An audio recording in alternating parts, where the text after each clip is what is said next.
Hi Jay, DM with you. It's gonna be one of those quick takes because I really don't know how far I can go with this one.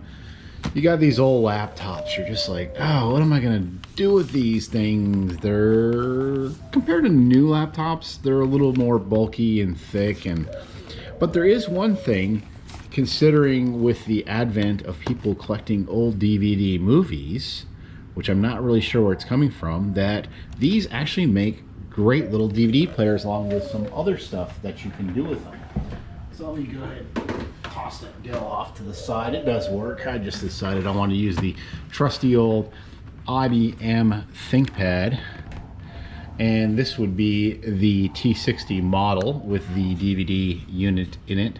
It's not in the best of condition. I did recently recondition all the keys and cleaned underneath them and found what appeared to be a festival of dust and lint. Let's just go ahead and turn this sucker on, and I'm going to keep the camera at this angle because what's appearing on the screen isn't important.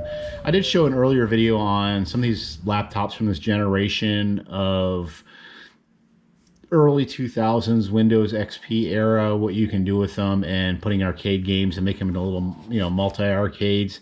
You could even mount them in a cabinet and rig up controls and stuff via the USB ports, so that they are versatile in some ways and limiting in other ways. I mean, granted, emulation software has come a long way since the 2000s, but it's still handy that you can go in and fire up a game. If you want to see that video, I'll put the link at the end about uses for these old laptops, also including word processing and some limited internet surfing. If you're just doing some Wikipediaing or just simple like text-based stuff, it's okay. I wouldn't recommend them for modern day surfing because the browsers are way past their prime now, and there's no security on them.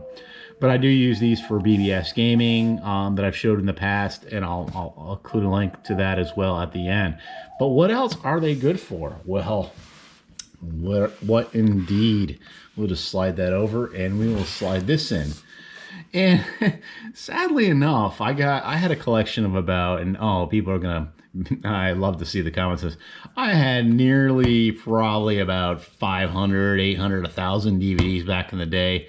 I encoded them all and just got rid of them in one big batch, and I just didn't have the storage space. So, and Blu-rays were coming in, and I was collecting those. I still have my Blu-rays though, but and still a valid format. But with these DVDs, the only reason I bought these and still have these is because it's a collector's set. And yeah, I'm a Columbo fan. Yeah.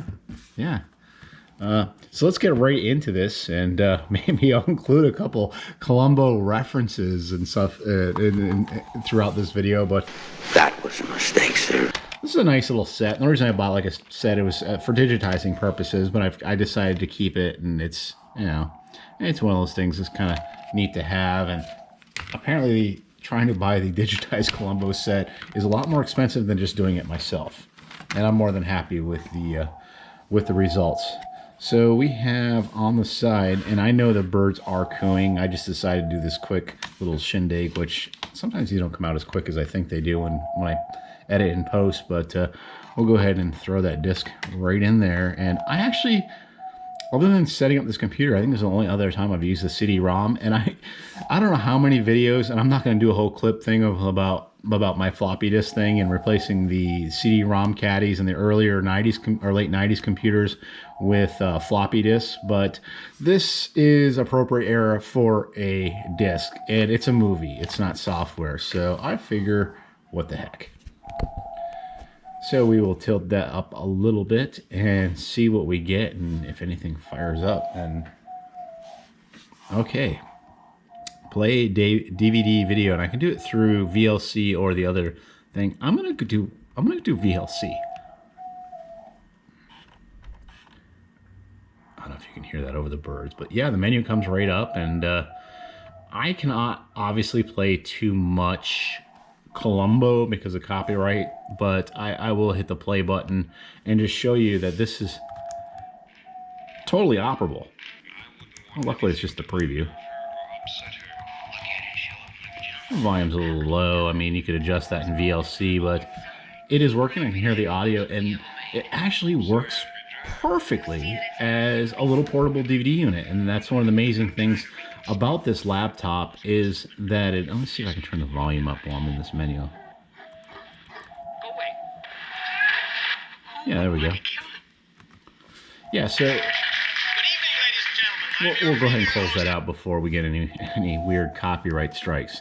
But yeah, that just did work. And the thing where I was kind of going with this is with those portable DVD units you would buy your kids or whatever, and you'd put them on the back of the seat. I mean, most of those have probably failed or they're long thrown in the dumpster, where there's been a great preservation effort on these older laptops, which they're still good for certain things. You just don't quite think of it that way. So if you have an old DVD collection and maybe you have a camp somewhere or, you know, whatever, then, and you have power, obviously the batteries don't always last on these, but we do have all types of battery packs and ways and solar power now to power these things. But it makes a great little movie player. I mean, you can plug your headphones into it and watch it in bed. You could say, oh, hi, Mr. IJDM, come on, man, what the heck, you know, come on. You know, like, I could easily just put those on my iPad or whatever. The point is, DVDs were half and half. A lot of them were 4:3 and some of them were 16:9. But as far as the screen size and watching these old 4:3 movies, this is it. That really was my big thing about this video. I was just thinking, like, what are these really good for? Now, if you go to a 16:9 video, obviously you'll have the bars on the top, which, for the record, do not block the picture. They're not taking anything out unless they filmed it full frame, which they haven't done that in years.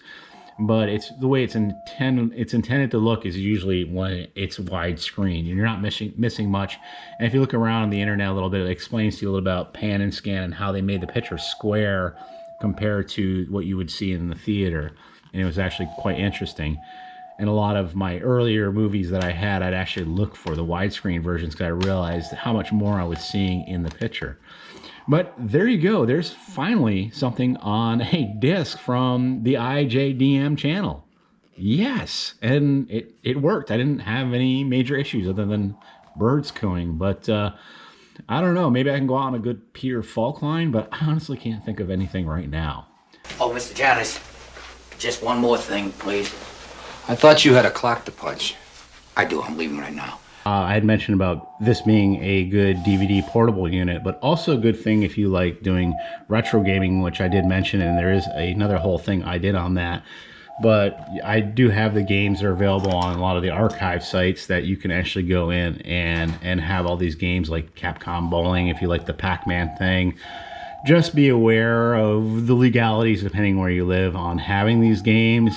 I don't sell these units or anything, and these are games I had long before those rules were even established. So, and I technically, in a way, own most of these games, but it also makes a nice little arcade thing that if you want to play some arcade games too, you know, while you're traveling or at camp, or maybe this is a laptop you just keep at camp and just because you're not worried about it being stolen because it's an old laptop. We'll see you next time on IJDM. Be sure to subscribe, hit the like or dislike, and be sure to check out our Patreon thing for our free giveaway. We'll see you next time.